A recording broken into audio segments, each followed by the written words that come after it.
song? Marcia. Cindy Lou Who. Wile E. Coyote. Super genius. Come out of that hole, you Wescoey Weber, or I'll blast you. I'd say for the first 7 years of sound cartoons, most of the voices were done by freelance singers who had very flexible voices and good ears, and often could do novelty songs. I mean, it was like from some of their operetta and vaudeville training. But the whole building of the transcontinental lines took so many years. Once that happened, that's when they started making the cartoons far more dialogue-oriented, and that's when they started hiring radio talent. What's up, Doc? By the mid-30s, the cartoonists were getting a little more sophisticated, and they realized having a different voice actor, having a unique voice for each character, was really important for setting who the personality of the character was, the humor of the cartoon. Radio, being the big home entertainment medium of the time, was enormous. I mean, it was as big as television is now, except it didn't have all the offshoots like cable and all that we know now. And they drew talent for the cartoons from radio. A lot of times artists would do a Looney Tune during the day and then appear on radio at night. A loaf of bread, a bottle of milk, kids admitted free. A loaf of bread, a big bottle of milk, kids admitted free. A loaf of bread, a big bottle of milk, kids admitted free. As far as voice artists go, my gallery of heroes, number one would have to be Mel Blanc, because he lit the way. I mean, the world was an ice ball till he came around and thawed it out. And he wasn't just a collection of witty little voices, you know? He was a guy that could create stuff that was totally disembodied from other things that he did. It's true they sped up some of the voices, but the characterizations were full and fleshed out, and they were believable. One little bird. Just one. Just one. No one will know the difference. No one. No one. They weren't just pure crazy for the sake of being crazy. This guy could act. He was a wonderful actor and dialectician. He could do almost anything. I learned acting, actually, from watching Mel Blanc do all these incredible acting jobs. Somebody one time said about Mel Blanc, a truth that very people recognize. He said, Mel Blanc has 1,000 voices and all the same. It's true. We never had Mel talk through his nose or talk like this or talk like this. What a party, brother! I never had so much fun in my life. More people kicked in the street. It was the rhythm of the voice that made it what it was. And yet everybody seems to feel that you have to, in most Saturday morning stuff, you have to have a camel voice talking through the ears. I'll tell you what I think Mel Blanc's most genius achievement was, and only if you're a voice actor do you realize how incredible this is. In the Wabbit season, duck season argument, Daffy Duck comes out as dressed up as Bugs Bunny doing a Bugs Bunny imitation, then Bugs Bunny comes out dressed as Daffy doing a Daffy impression. What's up, Doc? Having any luck with those ducks? It's duck season, you know. You know how hard that is to do, to take your own character, have it imitate another one of your own characters, and then have them sound different? Daffy sounded like he was imitating Bugs, and Bugs sounded like he was imitating Daffy. It's almost impossible, because if you try to like combine two voices that you're doing, you kind of just land in the middle. He was a genius in his own way. Mel, he was a good businessman. He's the one that actually started getting the public to recognize that there was a whole nother aspect to animation that wasn't being acknowledged, and that's the voice characterizations. That he actually got Warner Brothers to acknowledge him on the cartoons. He was the first one to ever do it. In lieu of money, he said, hey, okay, if you can't give me a raise, make sure my name is up there at the top. They gave him credit for the next 15 years, sole credit, on all the Warner Brothers cartoons as voices. What a maroon. That screen credit was a genius move, because once Mel Blanc was up on the screen, all the radio people, they'd see a cartoon with 17 different voices in it, and it would say voice characterizations Mel Blanc, and they said, would one person be doing 17 different voices? That was it. So they'd call him for the radio show. And at one time he was doing 18 different transcontinental radio shows a week. You didn't see credit for June Foray or B. Benaderet or anybody else, so people really assumed Mel did everything, but Mel didn't do everything. He did most of the lead characters. He didn't do Elmer Fudd. That was Arthur Q. Bryan. I've worked with Arthur Q. I had worked with him in radio. I didn't know he did Elmer Fudd until I worked with him. Hunting we will go, hunting we will go. I-O the mill, hunting we will go. Arthur Q. Bryan was like, I don't know, what do you call him? Like a professional boy man? He had one voice. He'd be like a little 3-year-old 1 minute, and then he would shift gears and go into a maniac the next. That's what made it, you know, he'd have the quiet little voice like, shh, be very, very quiet. I'm hunting wabbits. Look, I'm just an ordinary citizen.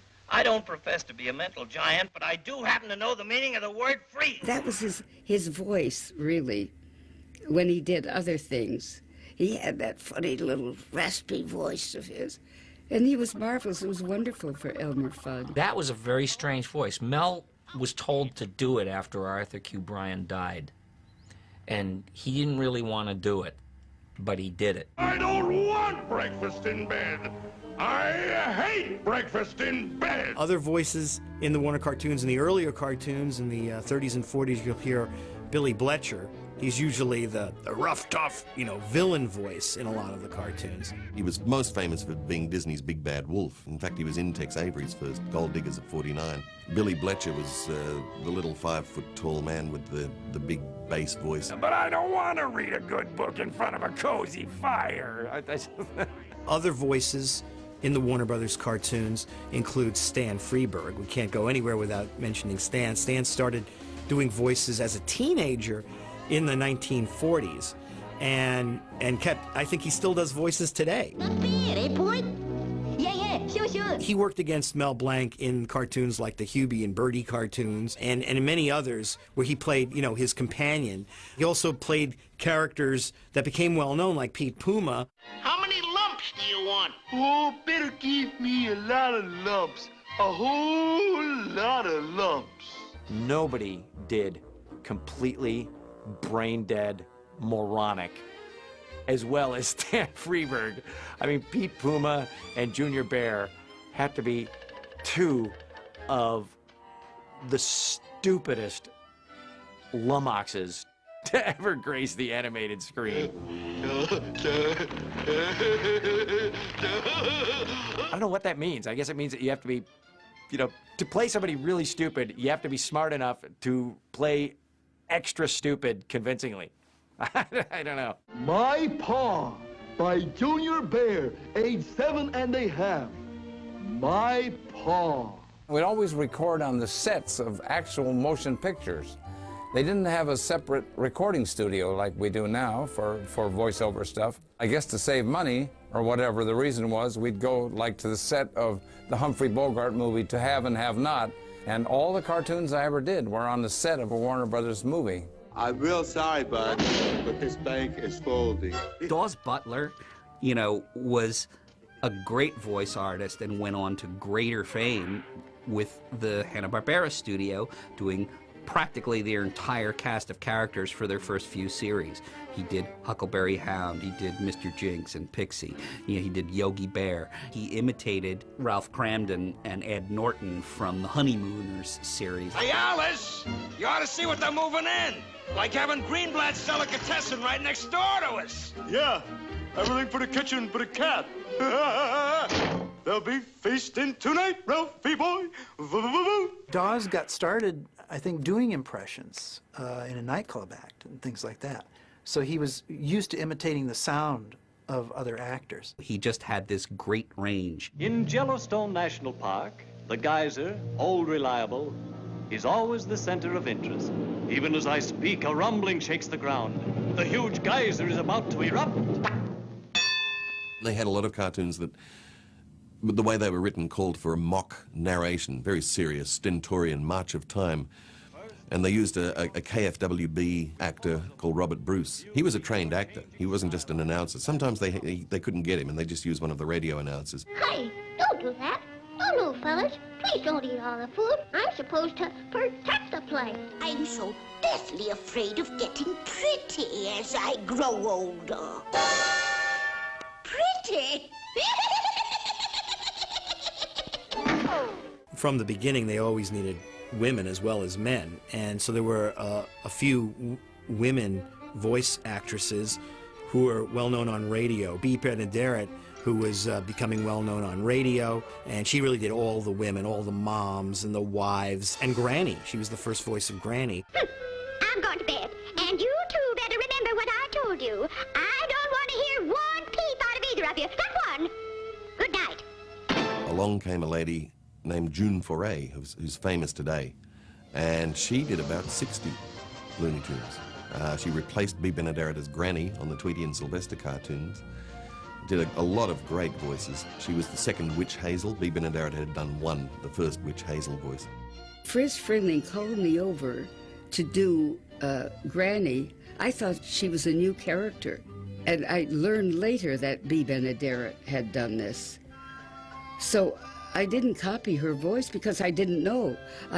So I created my Granny voice of Witch Hazel that I'm still doing today. They were a tremendous asset to the Looney Tunes team because if you really wanted to be dead on, you go to the real thing. So you brought in June, who could do a sexy ingenue or a little girl or Granny and do them all equally. And it also made a lot of credibility that you could bring in a woman voice actor. There weren't a lot of them. June Foray shows up in a lot of cartoons. She's the voice actress of the world. I was always kind of wondering who did those voices. The Granny, Witch Hazel. She went on to do Rocky J. Squirrel and preceded really Bart Simpson in terms of a boy voice, because here was this woman doing this boy.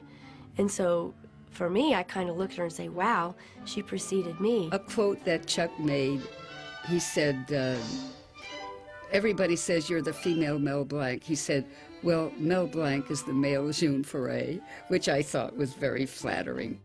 Is there anyone man enough to sit in a poker game with Colonel Shuffle? Well, be there? Well, in animation today, most animated features use movie stars.